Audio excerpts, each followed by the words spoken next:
What we have to realize too is, as a father, everything you do is going to impact your kids, whether you know it or not. And many a time when I'm helping fathers, when they make mistakes, a lot of times they're only thinking about themselves. When they start thinking about their family, that's when the light comes on.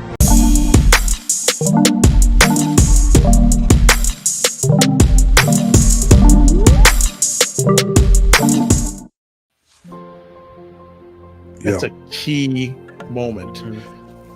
So you've been talking about the development piece, about the fathers who have had fathers. So what do you say to that man that has a family of his own now, and either he didn't have a relationship with his father, for whatever reason, his father was in jail, his father abandoned him, or just as you mentioned, he sought after his father, and after a period of time, maybe his father passed away.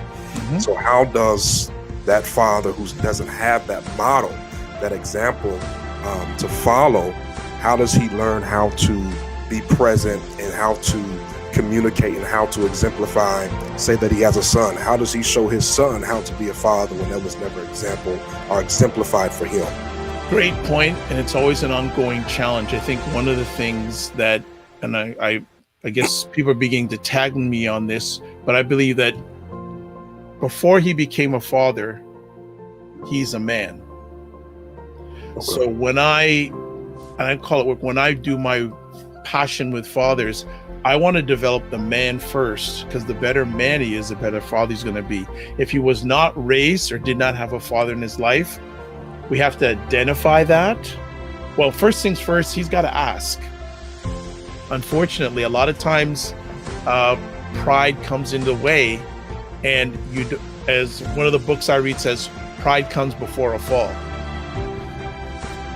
So if you know that something isn't right, what we have to realize too is, as a father, everything you do is going to impact your kids, whether you know it or not. And many a time when I'm helping fathers, when they make mistakes, a lot of times they're only thinking about themselves.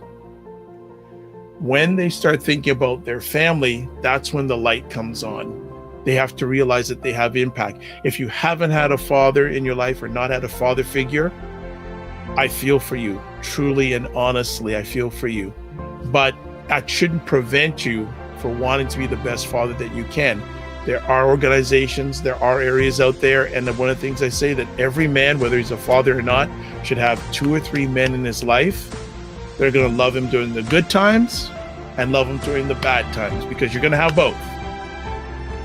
And it's always better if you have, as I would call, your ride or die guys. And these are not just guys who talk about football or baseball. There's more to life than that. So I fully believe that if you don't have it, ask for it. If you really want to get better, and you can't do it all by yourself anyways. Even if you did have a father, you can't do it all on your own, because remember, everything you're doing is having a good or bad impact on your kids and on your family.